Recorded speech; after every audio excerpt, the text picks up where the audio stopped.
प्रिय छात्राओं, अभी तक हमने देखा कि जब हेड ऑफिस शाखाओं को लागत मूल्य पर माल भेजता है तो किस प्रकार से हम लेखा पुस्तकों में लेखे करते हैं। आज हम देखेंगे कि जब हेड ऑफिस आश्रित शाखाओं को विक्रय मूल्य पर माल भेजता है और ऐसी शाखाएं नगद तथा उधार दोनों प्रकार से विक्रय करती हैं।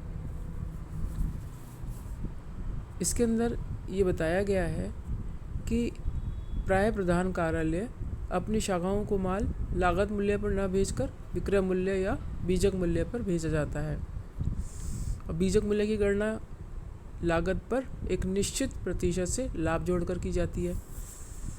ऐसा करने का क्या कारण है? ऐसा हेड ऑफिस इसलिए करता है कि जो शाखा के कर्मचारी हैं वो माल की वास्तविक लागत न जान सकें और यह न पता लगा सकें कि हेड ऑफिस को वास्तव में कितना लाभ होता है। अगर कर्मचारियों को यह पता लगता है कि हेड ऑफिस को बहुत ज़्यादा लाभ होता है तो वो अधिक वेतन और सुविधाओं की मांग कर सकते हैं। इसके अतिरिक्त शाखा के पास स्कंद पर भी पर्याप्त नियंत्रण रहता है, क्योंकि शाखा का स्कंद खाता या मेमोरेंडम ब्रांच स्टॉक अकाउंट बनाया जाता है और इसके माध्यम से हम कुछ सूचनाएं निकालते हैं। अब हम ये देखेंगे कि प्रधान कार्यालय की पुस्तकों में इस स्थिति में किस प्रकार से लेखे किए जाते हैं। इस ऐसी स्थिति में शाखाओं से संबंधित 3 प्रकार से लेखे रखे जाते हैं। पहला है लागत मूल्य पर लेखा करने की विधि। इसके अंदर कुछ व्यापारी अपने प्रधान कार्यालय में शाखा संबंधी खाते लागत मूल्य पर ही बनाते हैं। यद्यपि वे अपनी सभी शाखाओं को माल बीजक मूल्य पर भेजते हैं। इसका एकमात्र उद्देश्य शाखा के लाभ हानि को सरलता से गणना करना होता है।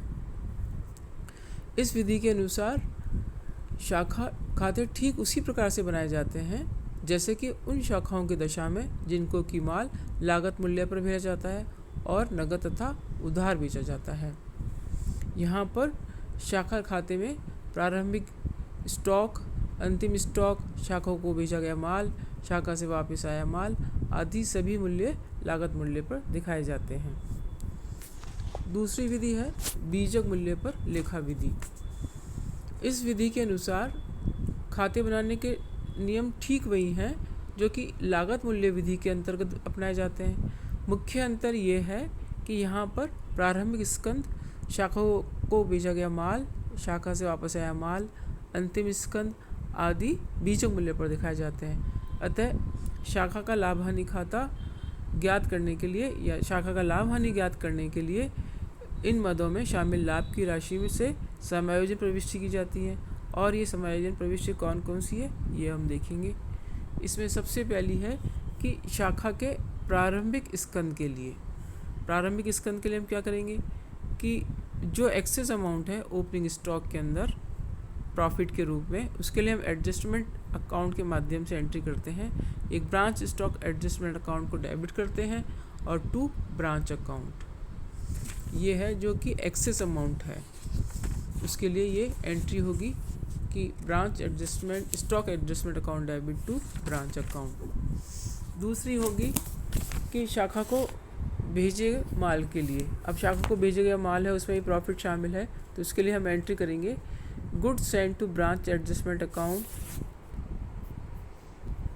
Debit to branch account. और इसमें नरेशन है being the excess in the cost of goods separate adjusted, यानी जो इसमें शाखा को जो माल भेजा था उसमें जो प्रॉफिट शामिल है उसके लिए हम ये एंट्री करते हैं। इसके बाद है शाखा से माल वापस आने के लिए, तो इसके अपोजिट जो ऊपर हमने शाखा को माल भेजने की एंट्री की थी उसके अपोजिट हम एंट्री कर लेंगे branch account debit to goods send to branch adjustment account. और इसके पश्चात अंतिम एंट्री होगी शाखा के अंतिम स्कंद के लिए, इसमें भी लाभ शामिल है तो branch account debit to branch stock adjustment account. तो इस प्रकार से 2 एंट्री तो हमें ओपनिंग स्टॉक और क्लोजिंग स्टॉक के लिए करनी है, क्योंकि इसमें माल में लाभ शामिल है, और दूसरा जो गुड्स सेंड किया गया है ब्रांच को, और ब्रांच ने जो गुड्स रिटर्न किया है उसके लिए हम ये एंट्री करेंगे। तो ये इस प्रकार से हम 4 एंट्री करते हैं। अब हमारा तीसरा मेथड है शाखा समायोजन विधि। इस विधि के अंदर क्या किया जाता है, इस विधि के अनुसार शाखा खाते से सभी लेखों को बीजक अथवा विक्रय मूल्य पर किए जाते हैं तथा बढ़े हुए मूल्यों को समायोजन करने के लिए अलग से एक खाता बनाया जाता है जिसे शाखा समायोजन खाता कहते हैं, ब्रांच एडजस्टमेंट अकाउंट कहते हैं। अब इससे संबंधित हम क्वेश्चन बाद में देखेंगे। अब हम देखते हैं जो 2 छोटे छोटे पॉइंट हैं। एक तो है कि शाखा के लिए स्थायी संपत्तियों का क्रय। यदि शाखा स्वयं अपनी स्थायी संपत्तियां खरीदती है तो ऐसे अमाउंट से शाखा खाते को के डेबिट ऐसे अमाउंट को शाखा खाते के डेबिट में नहीं दिखाते हैं, केवल क्रेडिट पक्ष में मूल्यह्रास घटाने के बाद दिखाते हैं। ये आप ध्यान रखिएगा कि यदि शाखा स्वयं स्थायी संपत्तियां खरीदती है तो इसे शाखा खाते के डेबिट में नहीं दिखाना है, केवल क्रेडिट पक्ष में मूल्यह्रास घटाने के बाद दिखाते हैं। दूसरा है कि यदि शाखा के लिए संपत्तियां प्रधान कार्यालय द्वारा क्रय की जाती हैं तो इसे शाखा खाते के दोनों पक्ष में दिखाया जाएगा। अब है नेक्स्ट पॉइंट कि माल चोरी होने पर और या खो जाने पर या नष्ट हो जाने पर उसका किस प्रकार से प्रधान कार्यालय की पुस्तकों में ट्रीटमेंट करते हैं। इसका भी 3 प्रकार से ट्रीटमेंट किया जाता है।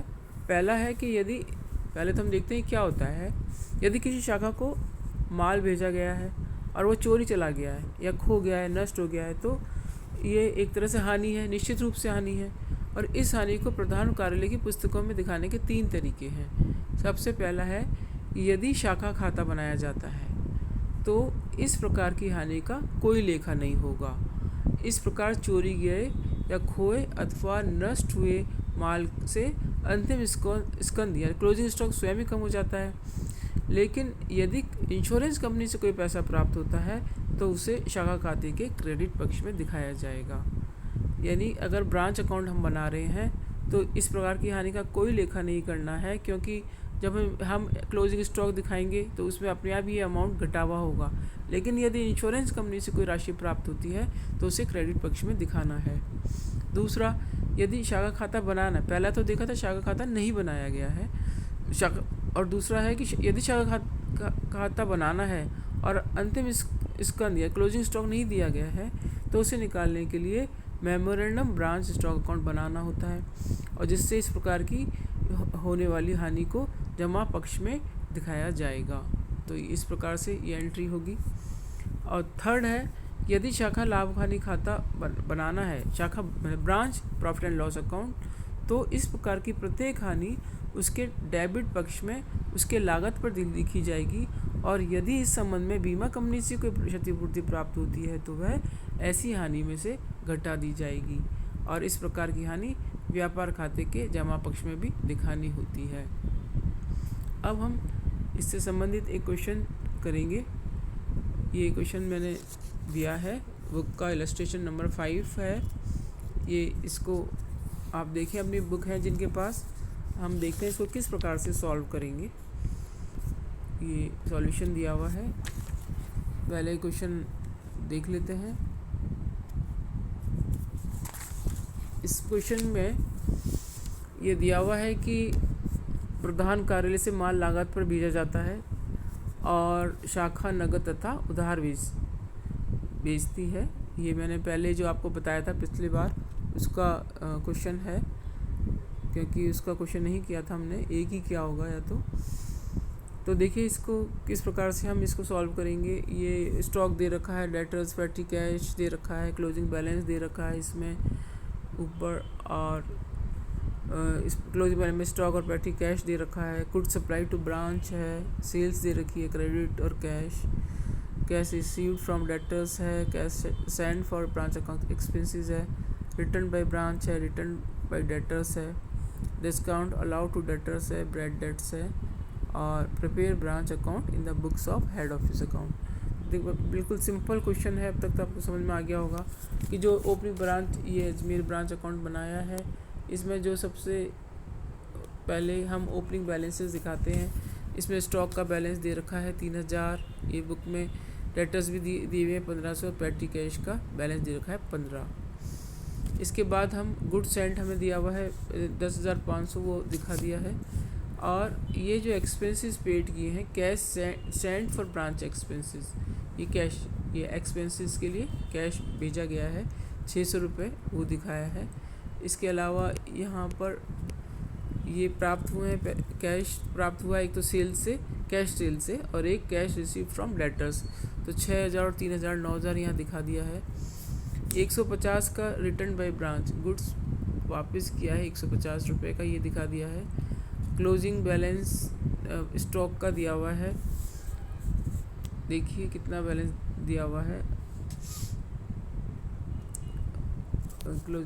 ये ओपनिंग बैलेंस, क्लोजिंग बैलेंस 1800, तो ये ब्रांच स्टॉक का 1800 दे रखा है। इसके अलावा पेटी कैश का 6 रुपये क्लोजिंग बैलेंस दिया हुआ है, और ब्रांच डेटर्स का क्वेश्चन में क्लोजिंग बैलेंस नहीं दिया है, तो इसको हमने यहाँ दूसरे वर्किंग नोट में memorandum Ajmer branch debtors account से निकाला है, जिसके अंदर हमने ओपनिंग बैलेंस जो दिया हुआ है वो लिख दिया है। डेटर्स अकाउंट हम किस प्रकार से बनाते हैं, ओपनिंग बैलेंस लिख देते हैं, क्रेडिट सेल्स लिख देते हैं डेबिट में, जो कि क्वेश्चन में दी हुई है 9,000 क्रेडिट सेल्स की है। अब इनसे पैसा प्राप्त हुआ है 3,000 रुपये, और ये रिटर्न इनवर्ड है 900 रुपये क्वेश्चन में, ये ऊपर दिया हुआ है रिटर्न इनवर्ड, ये 900 रुपये रिटर्न इनवर्ड, ये रिटर्न बाय डेटर्स 900 रुपये, ये दिखा दिया है रिटर्न इनवर्ड। और इसके अलावा डिस्काउंट दिया है क्वेश्चन में, डिस्काउंट अलाउड टू डेटर्स 150, ये भी दिया हुआ है ऊपर, ये डिस्काउंट अलाउड टू डेटर्स 150, तो इसको भी दिखाया है 150। बैड डेट्स क्वेश्चन में है 450, वो लिखा दिए हैं। इस प्रकार से बैलेंस बचा है 6,000, ये क्लोजिंग बैलेंस है डेटर्स का, जो कि हमने यहाँ पे ऊपर दिखा दिया है।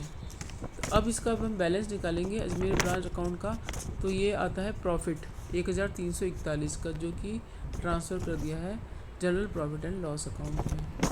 तो इस प्रकार से ये बिल्कुल एक सिंपल सा क्वेश्चन था, जबकि प्रधान कार्यालय ब्रांच को माल लागत पर भेजती है। अब हम कल देखेंगे कि जब, जो कि मैंने आज आपको बताया है कि जब बीजक मूल्य या लाभ पर माल बेचती है तो किस प्रकार से एंट्री करते हैं, हमने देखा ऊपर, कल हम इसका क्वेश्चन करेंगे। Thank you students.